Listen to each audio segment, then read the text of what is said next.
Okay, we're back. Gonna try this. So I've been sick, as I said. Pretty bad cold with a lot of upper respiratory and sinus. Tested twice during the sickness for COVID. Came up negative both times. So just a reminder that people can get sick at this time in our history, and it's not necessarily going to be COVID. There's still just plenty of regular old cold bugs and flu bugs and that type of thing out there. I have some residual congestion, as is usually the case with these kind of things, but I'm hoping to get through this with a minimum of coughing and that sort of thing. Okay, so we're going to discuss the guitar solo in Something by the Beatles because it's a really good thing to do. We have so many advantages these days. When I was a kid and I was learning to play the Beatles, I had my I can recall it like it was yesterday. I had my record player, and I would have to, lift up that stylus lift up the needle off the record, and keep putting it back to try to learn the part I wanted to learn, and you could never get it, exactly where you wanted to get it, and you couldn't slow it down, but we put forth the effort, and we did what we hope was an okay job of learning whatever it is that we wanted to learn. But I'm sure in retrospect there was a lot of mistakes. We have a big advantages these days. We can go to the YouTube, find exactly what number we want to repeat from, and we can slow the tempo down and all that kinds of good stuff. So I'm happy that you're doing this kind of thing at a time where you can take advantage of those sort of things. One thing I would say we have 80% of the solo here at first. I would recommend isolating the guitar solo section and listening to it, quite a few times. It doesn't take long to listen to just the guitar solo, and try to get to the point where you can actually kind of hum along, sing along with the solo to some degree, so you have an idea of what you're trying to accomplish. It can really make a difference. So really take the time to do that. I'm going to do a play along later, hopefully at 3/4 speed. So listen to the solo at 3/4 speed, find that spot so you can, keep going back to it and listen to it at 3/4 speed, and try to get a really good idea of what it is that you're trying to play here. The other thing is that, I assume you're playing this on acoustic guitar.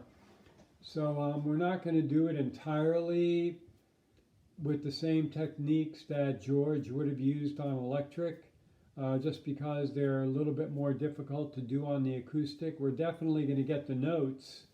The notes are going to be the same, but how we get to those notes might be a little different because we want to make it playable on acoustic guitar, and I'll explain what some of those changes are as we go along.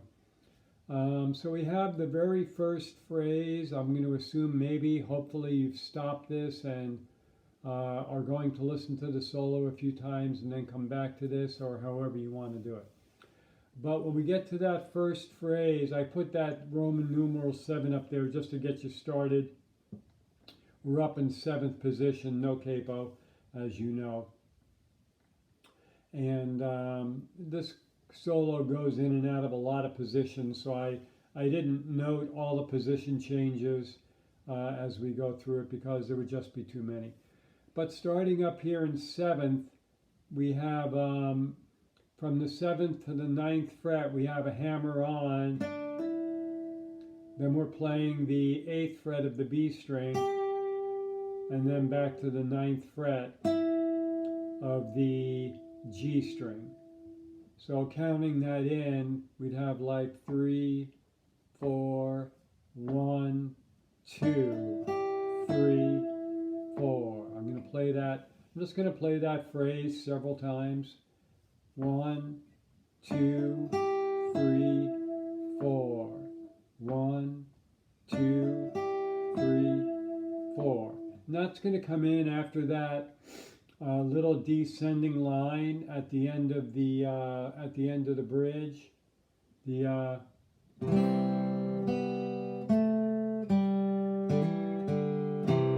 that's where that C chord is, which is number 1, and then the solo comes in. Now you probably noticed me doing that vibrato on that 9th fret on that E note. That's a good thing to practice doing. When you're doing your vibrato, and we probably talked about this a little bit, even though we haven't played tons of solo lines. When I play that E note there, I got all 3 fingers down. You take advantage of the strength of all 3 fingers and whatever portions of the hand are involved to get that vibrato going on that E note. You can do it with just that finger, but it's awkward and it looks stupid, and you got to bring your fingers all away from the fretboard. So when I play that vibrato there, I'm making a point of keeping all 3 fingers down. 3, 4, 1, 2, 3, 4, 1, 2, 3, 4. Okay? We get to the next phrase. The chord changes to C major 7, which is a C chord, I think you noticed, but I'll put little reminders in. You just lift up the first finger. And then the second phrase begins. It starts with the same hammer on from the D to the E, from the 7th fret to the 9th. Now here's where I'm going to talk about how we're going to adapt this a little bit for acoustic. Now, if you listen to it slowed down, it's pretty clear that George is doing a bend there. When we get to that 10, 10, 8, 9, pardon me, George is bending up to that 10, kind of like this, bending from the 8 up to that 10, and then back down to the 8. So that'd be 10, 10, 8, like that. We're not going to do that. I find it a little too difficult on acoustic. You can do it if you want, and then come back to that 9 right there. Okay? But what I would prefer to do to keep it a little bit more playable is what I'm going to do is I'm going to play that hammer, and then I'm going to take my middle finger, slide up to that 10, like that, slide from the 10 to the 8. So you're doing the same thing in essence. He's bending from 8 to 10. We're going to slide from 8 to 10, and then slide back down from 10 to 8. So we have 7, 9, 10, 10, 8, and then back to the 9 with the vibrato. I'm going to play that measure a few times just to let you hear how it comes together with the slide. 3, 4, 1. 3, 4, 1. 3, 4, 1. 4, 1. So once again, sliding up and back rather than bending up and back. So I'm going to play from the beginning of the line. 3, 4, 1. 3,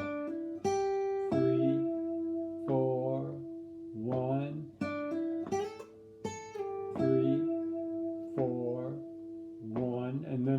1, the chord would change again to C7. So we start the first chord C, da da da da, C major 7, da da da da da da, C7, da da da da da. Okay, so we'll go into that next phrase. We can see that all three of those first three phrases start with this hammer, right? And then we're going to do a hammer from 8, 10, back to 8. And I can do that all as one. That's one pick with a hammer on and a pull off, like that.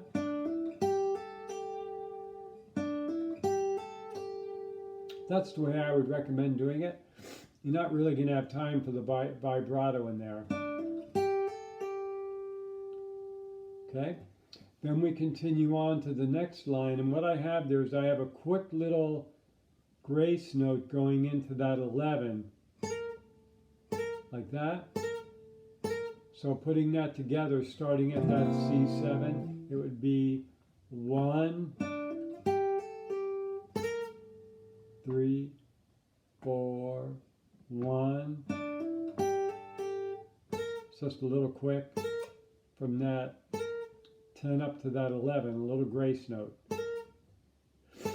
But essentially that 10th fret takes up no time. It's that fast. It's just a little ornamentation, we call that, just to give it a little bit more, just to give it a little bit of flavor. And it's really, when you're talking about playing lead guitar, you can't underestimate the importance of the little ornamentations that take place. The hammer-ons, the pull-offs, the little grace notes. Okay? Those are all the techniques that are going to give the solo additional character and make it sound like the solo that it is. That's why it's a good thing to play these kind of solos, because you can work on those techniques. You can come to appreciate that those ornamentations exist and that it's just not a matter of playing the right notes. I'm going to play the first line again, and I'm just going to pick all the notes normally, and it sounds, you know, pretty plain. 1, 1, 1. See what I mean? Doesn't really have any character. 3, 4, 1, 3, 4, 1. Okay? Picking it up at that second line, we do that little grace note and then play those 2 8th frets. And then we have a pull off there from 10 back to 8.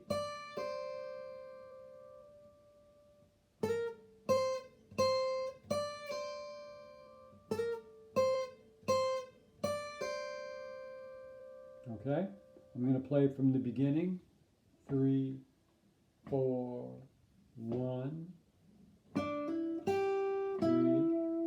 4, 1. 3, 4, 1.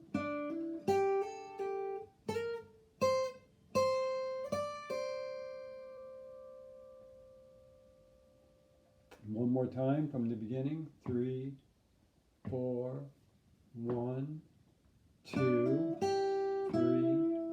4, 1, 3, 4, 1.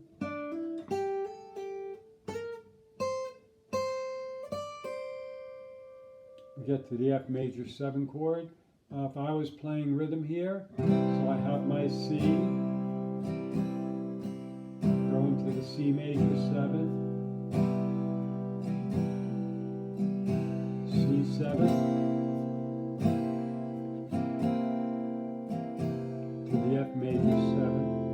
I'd be playing thumb. I'd be playing 1, 3, 3, 2, 1, open.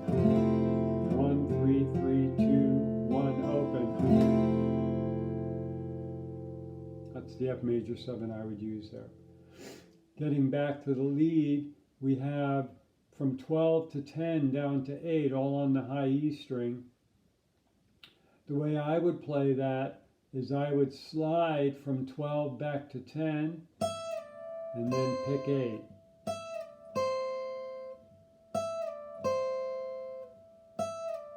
And then play that 10th fret of the B string.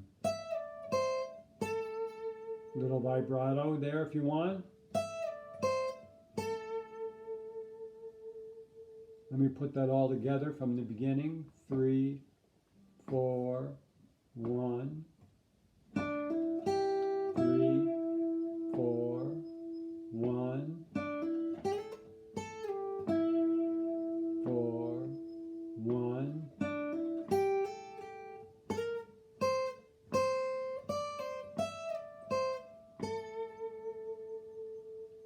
I'm going to play from the second line, so we have that grace note.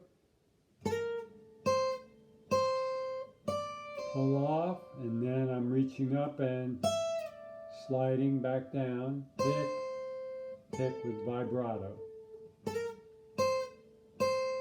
Pull off, slide, pick, pick.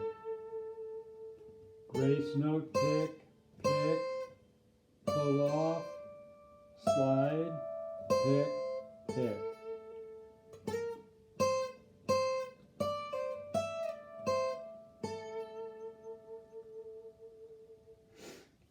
We get to the next phrase. Now you see I kind of have, it says 10, 8, 8, and then a slide down to 5, and I don't really show a note above it. And then I have 9, 8, 8, and then that little line indicating a slide down. And if you look up above in the notation, I don't have a note on that. It's because George is just kind of doing a slide with no particular note in mind. So when it has that 10, 8, 8, 5, we're not really picking that 5. I'm just kind of sliding down to the area of 5. And then the same with that 9, 8, 8. Just kind of sliding. Now the other thing that I'm doing is coming into that phrase to the 10, 8, 8, slide down to the 5. I'm sliding into that 10.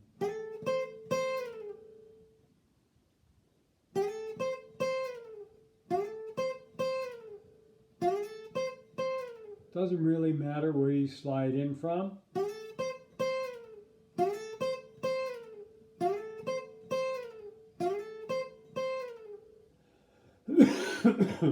And then the same thing with the next phrase where it's 9, 8, 8, slide down, sliding into that 9, playing the 8, 8, and then sliding down.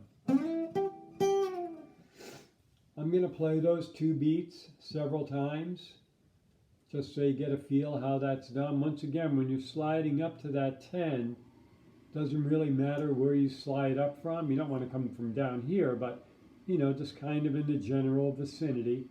And then the same thing when you're coming into that 9.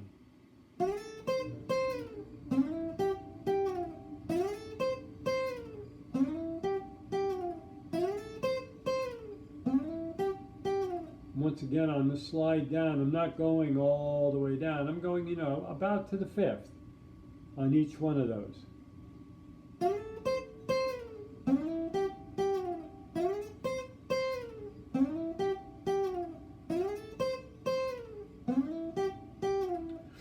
So I think that's a real good example there, if you isolate it, of what I was talking about earlier, the idea of ornamentation, not just playing notes. Stop and think of everything that's going on there. If you look at the notation, which is why I put the notation up there, there's really just 3 notes.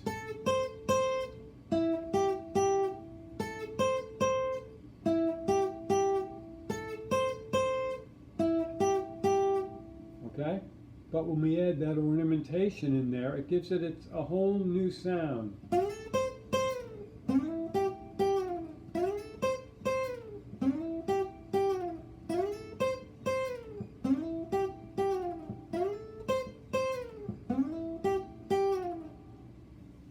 Okay, I'm going to take it back to the beginning and put it all the way together. Put it all together from the top. 3, 4, 1. 4, 1. 3, 4, 1.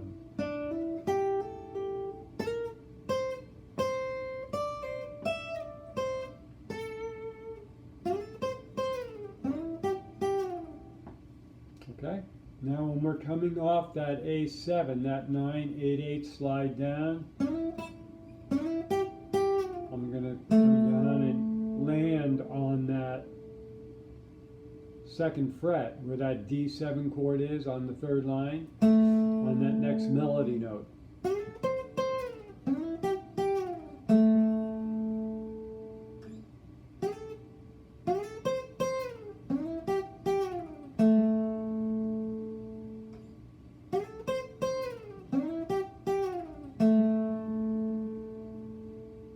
Okay, and then from there,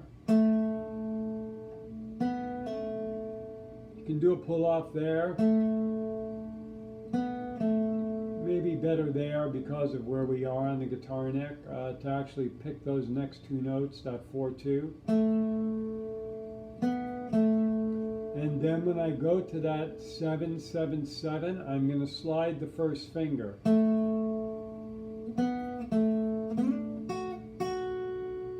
7/7/7.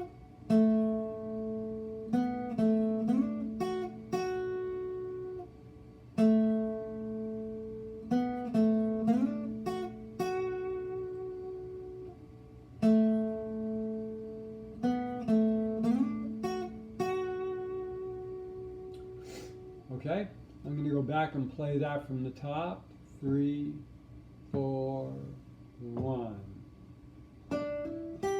3, 4, 1.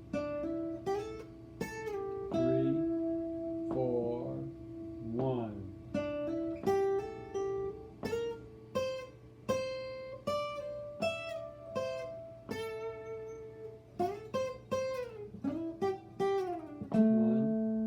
Two. From that D again. 1, 2.